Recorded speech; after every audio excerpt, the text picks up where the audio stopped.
आप सभी साथियों का मेरे YouTube चैनल श्री राम भक्त हनुमान में बहुत बहुत स्वागत है। साथियों, आज हम श्री राम नाम पर चर्चा करेंगे। यह एक ऐसा विषय है जो हनुमान जी को बहुत ही प्रिय है। एक बार श्री राम का दरबार लगा था। उस दरबार में एक राजन जाने लगे तो उस समय उन्हें नारद जी वहां रोक लेते हैं और कहते हैं कि आप एक क्षत्रिय हैं और आप सभी को प्रणाम करना, परंतु विश्वामित्र को कभी ना करना।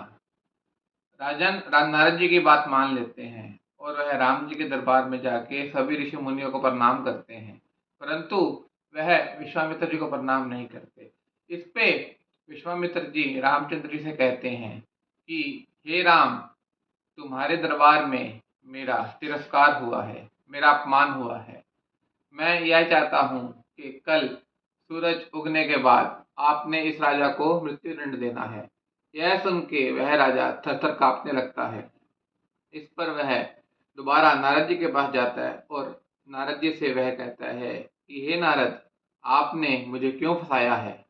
अब प्रभु श्री राम कल मेरे प्राण को हर लेंगे, क्योंकि उनके गुरु विश्वामित्र ने उन्हें आज्ञा दी है। इस पर नारद जी कहते हैं कि राजन, तुम घबराओ नहीं। अब तुम सीधा हनुमान जी की माता अंजनी माता के पास जाओ और उनसे शरण मांगो, वह तुम्हें शरण अवश्य देंगी।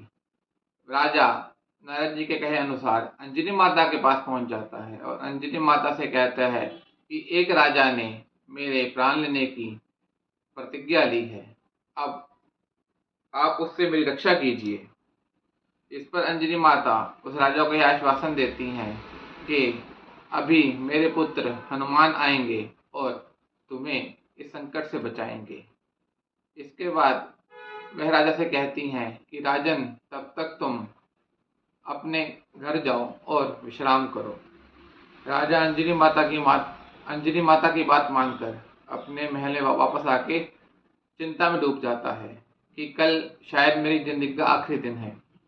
जैसे ही हनुमान जी अंजनी माता के पास आते हैं तो अंजनी माता उन्हें सारी बात बताती है, परंतु अभी तक अंजनी माता या हनुमान जी को यह नहीं बताया गया है कि प्राण लेने की प्रतिज्ञा किसने की है।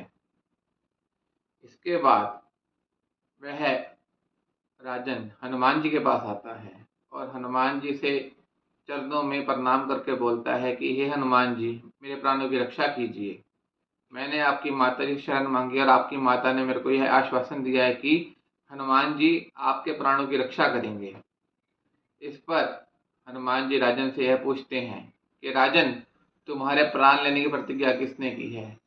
इस पे राजा कहता है कि अगर मैंने आपको बता दिया कि मेरे प्राण लेने की प्रतिज्ञा किसने की है तो आप मेरी रक्षा नहीं कर पाएंगे। हनुमान जी राजा को कहते हैं कि मैंने अपनी माता को वचन दिया है कि मैं हर हाल में तुम्हारी रक्षा करूंगा। राजा कहता है कि राम जी ने ही मेरे प्राण लेने की प्रतिज्ञा दी है। इस पर हनुमान जी कहते हैं, राजा, ये तूने क्या नर्स कर दिया? जिनके सामने मैं आ नहीं सकता, जो मेरे इष्ट हैं, जो मेरे सर्वस्व हैं, जिनके लिए मैंने अवतार लिया, तूने उनके अगेंस्ट मेरे को खड़ा कर दिया। हनुमान जी कहते हैं, अब राजन, तुम्हारे प्राणों की रक्षा करनी होगी क्योंकि मैं अपनी माता से वचनबद्ध हूँ।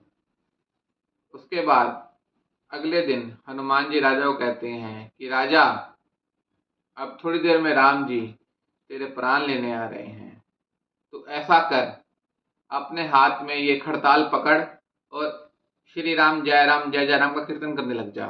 मैं उनके सामने नहीं आऊंगा। जैसे ही राम जी उस राजा के प्राण लेने आते हैं तो वह राजा अपने हाथों में खड़ताल लेकर श्री राम जय राम का कीर्तन करने लग जाता है। राम जी यह प्रतीक्षा करने लगते हैं कि कब यह राजा कीर्तन रोके और मैं इसके प्राण का हरण करूं, परंतु वह राजा कीर्तन नहीं रोकता और वह लगातार श्री राम जय राम का कीर्तन करता रहता है। कुछ देर प्रतीक्षा करने के बाद राम जी अपने राजमहल वापस आते हैं। उसके बाद हनुमान जी बाहर आते कहते हैं, अभी तो राम जी चले गए हैं, पर अब वह कुछ देर बाद फिर शक्ति बाण लेकर आएंगे। अब तू जय सिया राम का कीर्तन कर। राम जी शक्ति बाण लेके उस राजा के प्राण लेने आते हैं, परंतु वह राजा हनुमान जी के अनुसार जय सिया राम का कीर्तन करने लगता है। इस पर राम जी यह सोचते हैं कि पहले तो ये श्री राम नाम का कीर्तन कर रहा था, अब यह जय सिया राम कीर्तन कर रहा है, तो अभी मैं इसके प्राण नहीं ले सकता। फिर राजा राम जी अपने महल में वापस आ जाते हैं। फिर हनुमान जी बाहर आते हैं और कहते हैं कि राजा, इस बार हनुमान जी, इस बार राम जी तुम्हारे प्राण लेने के लिए प्रलय बाण लेकर आ रहे हैं। अब मैं स्वयं उनके सामने आऊंगा। अब तूने बोलना जय सिया राम जय जय हनुमान, जय सिया राम जय जय हनुमान। हनुमान जी के कहे अनुसार राजा जय सिया राम जय जय हनुमान का कीर्तन करने लग जाता है। राम जी यह देखकर इस असमंजस फंस जाते हैं कि यह अब तो मेरे दास, परम दास हनुमान जी का भक्त भी बन गया है।